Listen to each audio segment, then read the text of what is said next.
আমি দেখছি ইদানিং দু একটা নেতা হয়েছেন, নেতা কিনা আমি জানি না, হঠাৎ গজিয়ে তোলা।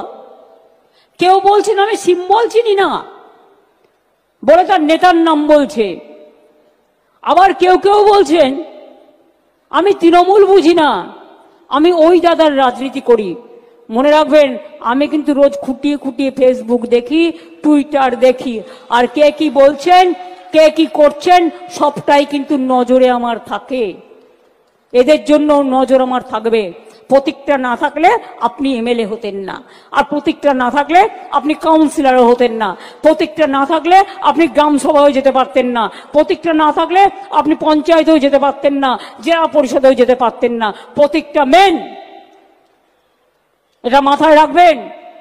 আপনার যদি কেউ নেতা হয় সেটা হচ্ছে জোড়া ফুল আর মামাটি মানুষ, আর অন্য কেউ নয়। আমরা সবাই আসুন কর্মী হিসেবে কাজ করি, বাংলায় আর একটা রাজনৈতিক যুদ্ধে আমরা অংশগ্রহণ করি, যেখানে যুদ্ধ নয় শান্তি চাই বাণী উঠবে এবং বাংলার জাগরণ আরো ভালো করে